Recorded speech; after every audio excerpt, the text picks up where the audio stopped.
Hey there guys, and welcome back to the third video in my Learning Tank series.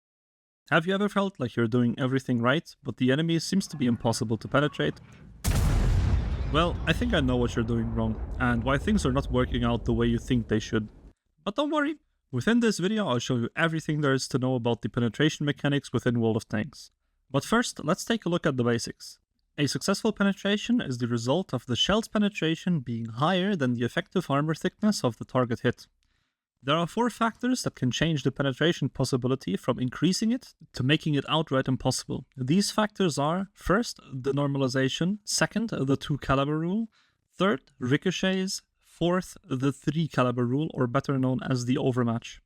I'll explain these later on within the video, but first, let's see where we can find our penetration values. Within the game, every single gun is unique, with its own damage, penetration, and gun handling, like accuracy and aim time, as well as types of ammunition. The value we care most about in this video is the penetration value. When looking at the gun, you may wonder why there are 3 values for damage and penetration. This is quite simple. Each of the 3 numbers corresponds with one of the ammunition types at the very bottom, where the first shell type will have the first damage and penetration value, the second shell type will have the second values, and the third will obviously have the third values. But what do these shell types even mean? Every shell within World of Tanks has its specific strengths and weaknesses, as well as its efficient and proper use and, well, its less efficient use. So let's take a look at these shells in detail. Starting off with the armor piercing shell, or AP. This shell is the standard shell within World of Tanks. A majority of tanks within the game use this as their basic ammunition. AP shells are very much average to above average when it comes to their velocity, while having standard damage relative to their caliber and tier. It loses penetration over distance. Armor-piercing composite rigid shells, or short APCR shells, are some of the fastest shells within World of Tanks. These are the special ammo type for roughly half of the tanks within World of Tanks, while some have APCR as their standard ammunition. This ammo boasts high shell speed at the cost of a higher penetration drop-off at range compared to AP. These shells have the same damage as their AP counterpart on a similar tank. High explosive anti-tank, or HEAT for short, can usually be found as special ammunition for quite a lot of tanks within the game.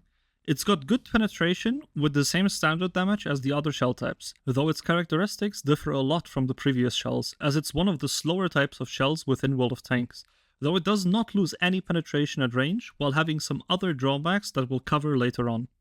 High explosive, or otherwise known as HE, is the last shell within the game. It got reworked quite recently, so its characteristics have changed a lot.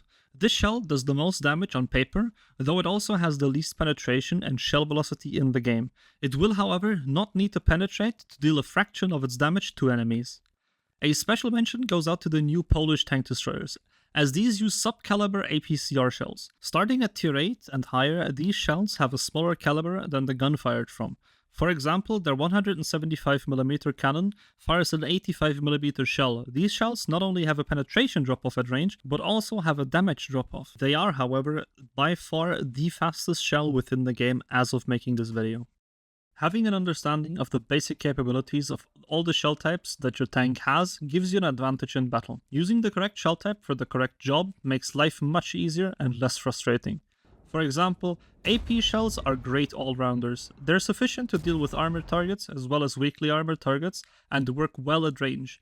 You will have to lead a target to hit it due to their average shell velocity. APCR is great for similar uses against armored targets as well as weakly armored targets. These shells excel when firing at moving targets on longer ranges due to their high shell velocity, making leading less of an issue.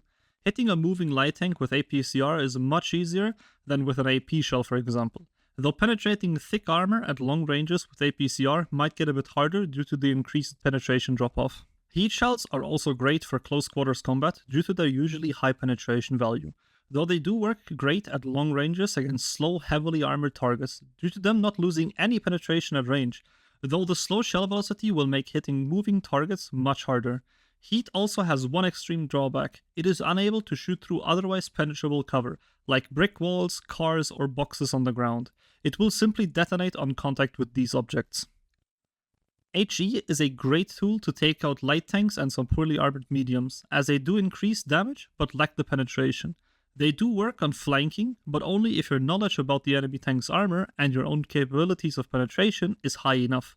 Since the HE rework, They no longer work well on armored targets unless weak armor areas are hit. They also no longer explode when hitting brick walls or cars on the road, but will act more similar to an AP or APCR shell in that regard. They're also able to penetrate spaced armor, which they were not able to do previously. But how does penetration work exactly? Penetration works by comparing the shell's penetration to the enemy tank's armor. Is the penetration higher than the armor, the shell penetrates and deals damage. If the penetration is lower, it will not penetrate. Quite simple, right? But penetration isn't a static number. There is a variable to it, and it's plus and minus 25%. Meaning a shell with 200mm of penetration can roll anywhere between 150 and 250mm of penetration. The same rule also applies to damage. For example, a 400 damage round can deal anywhere from 300 to 500 damage. Knowing this is essential, as this gives us the ability to see if an enemy is within reasonable range of being a one-shot to our own gun. But let's see this in effect. For this example, we'll use the T1 heavy tank using its stock gun. We know that its standard AP ammunition has 101mm of penetration. We now need a tank to test it on. We'll take the Tiger 131 for this, due to the game telling us its frontal armor is a 100mm stick. Due to us having slightly more penetration, we should roughly average a 52% chance to penetrate when taking the plus minus 25% RNG into account. I've simplified the mathematics behind the chance a bit. As the game follows a standard deviation curve, this means rolls are more likely to be average than exceptional low or high rolls when it comes to penetration and damage. We're able to see that our knowledge holds true. The 101mm of penetration will roughly penetrate half the time. This applies to all shell types within the game. This applies both ways. When using a gun with 92mm of penetration, it would lower our chances to penetrate but not remove them outright, as the 92mm can still high roll to penetrate the 100mm of armor. But let's up the armor and the guns, and let's take the Tiger 2 to the test, which according to WoT of Tanks has 160mm of frontal armor. We'll also bring along the IS-5, which has 221mm of penetration, so it should easily be able to penetrate the frontal armor of the Tiger 2. But after taking a shot, we're able to see that the IS-5 is unable to penetrate the frontal armor, but the game clearly said that the armor is 160mm stick, right? This happens due to the stat card of tanks not taking any angle into account, while the game does. The actual armor is calculated during the game when being shot at its current angle. To do this, it uses this formula, which is taking the nominal armor thickness and dividing it by the cosine of the impact angle. In this case, it's 160mm of armor divided by the cosine of 50 degrees, which results to 248mm of effective armor. This means the IS-5 only has a 30% chance to penetrate when using the simple mathematics, which drops down to a more realistic 6% chance due to the game's standard distribution when it comes to the potential to high roll. From this, we can conclude that the penetration is very consistent to determine within its plus and minus 25% range. It is impossible for it to reach any number outside of that range. On the other hand, the armor values in the garage aren't of great use. They only show us the nominal armor thickness, not taking any angle into account. It only shows the highest nominal armor for that part of the tank mentioned. It will not give a range of armor or which areas are weak or strong. If we look back at the Tiger 2, we are able to see that the lower frontal plate is way easier to penetrate. This is because it's only a 100mm plate angled at 45 degrees, meaning the relative armor thickness is only 141mm thick, which is plenty thin enough for our 221mm of penetration to deal damage.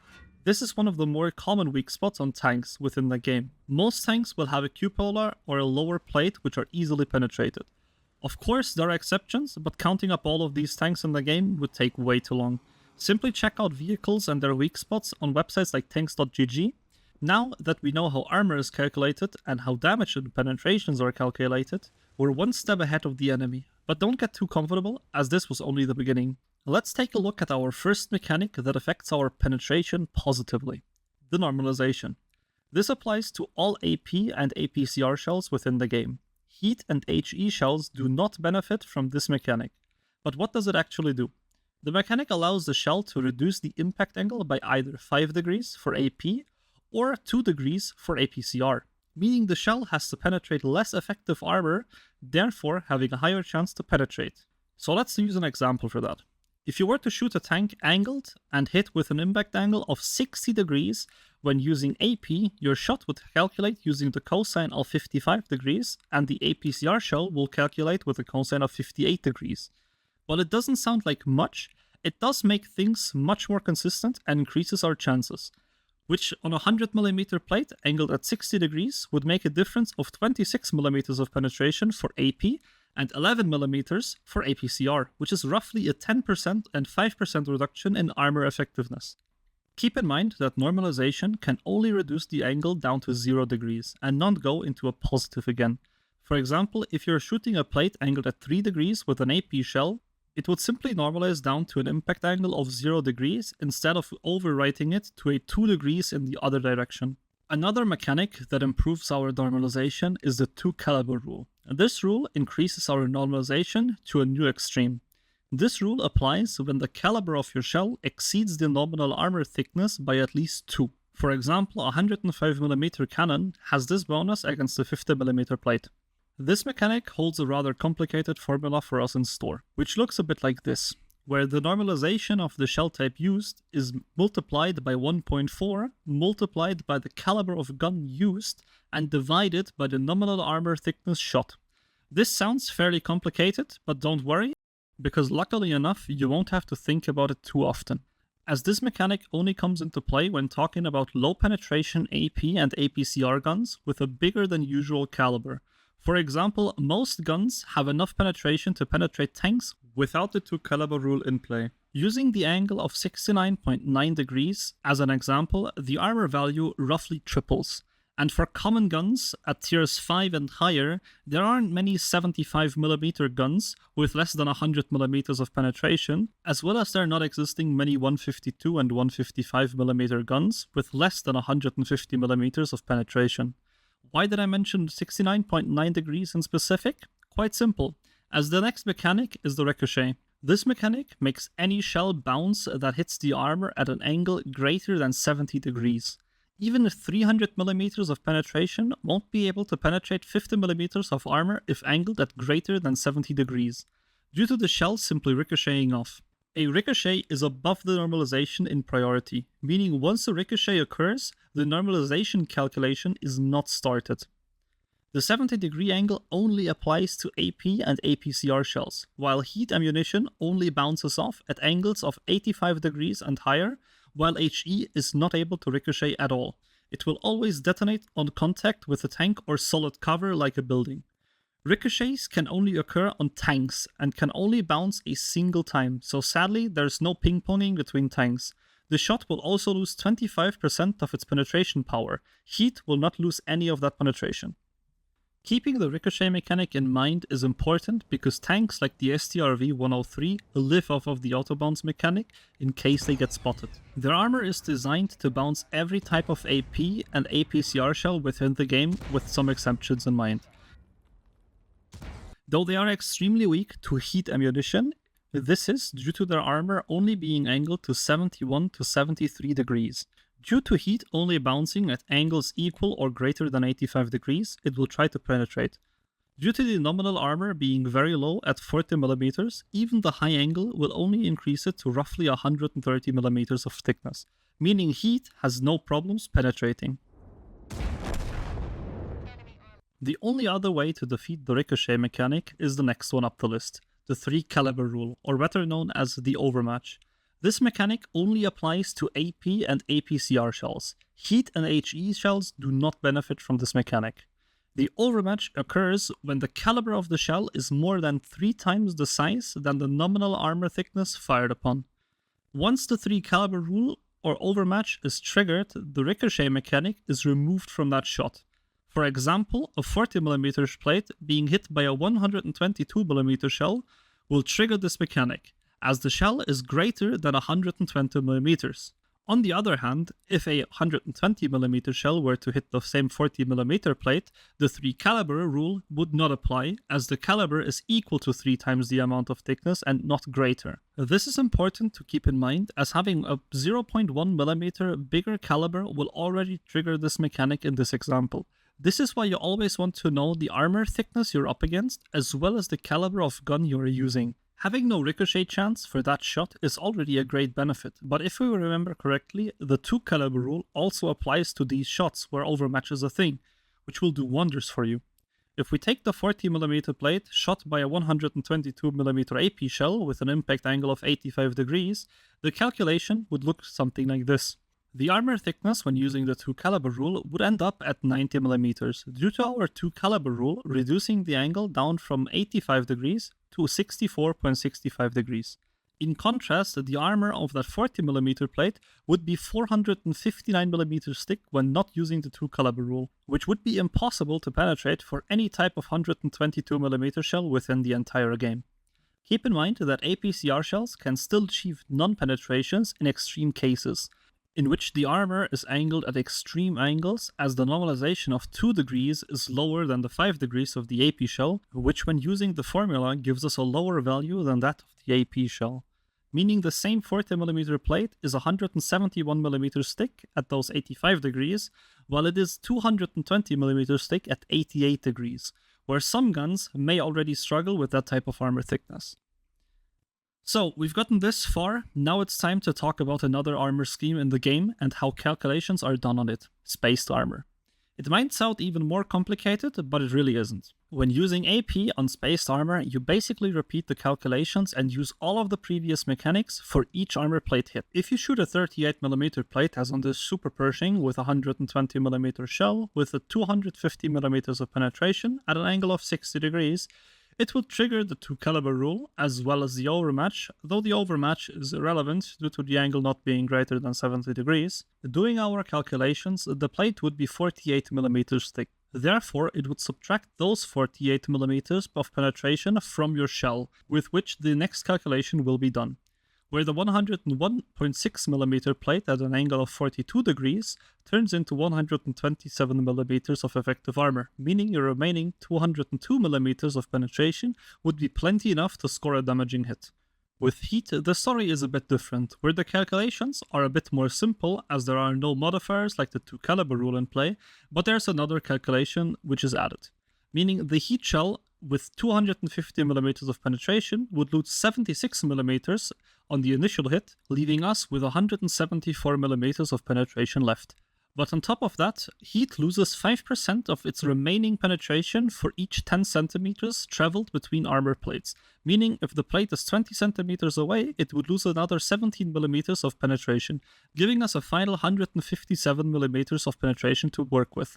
But this is still enough to penetrate, but only barely, without a guaranteed chance, due to the armor thickness being inside our possible penetration rules and not outside of it. We can also see that the heat shell lost almost twice the penetration power against the same armor compared to our AP shell. This is why firing heat ammunition at spaced armor such as tracks, additional armor, or a gun will drastically lower your chance to penetrate the enemy vehicle. Another thing to keep in mind is, penetrating spaced armor like side skirts, rangefinders, and many other different things does not deal damage to the tank itself, unless there is actual armor behind it. Things like the T-29 rangefinder, the Panzer IV side skirts, or the tank's gun barrel are considered spaced armor and will not deal damage to the tank itself if you shoot them. As a quick side note, within World of Tanks, the shells are not able to over-penetrate or damage a different vehicle behind another tank. They can only do so by ricocheting off of the first vehicle. For example, you are not able to shoot a tank behind a different tank by shooting through the first tank's spaced armor or tracks. Now that we've covered everything there is to know about the mechanics behind penetration, let me give you a small tip. If you have watched my settings guide, you should know that turning on the penetration indicator on your crosshair is important. If you didn't, I highly recommend you to watch that settings guide. This setting will give you a real-time indicator about armor thickness, which includes all of the mechanics above, from angles to overmatch. It will give you a very accurate indicator of your chance to penetrate, where each of the 3 colors has a different meaning.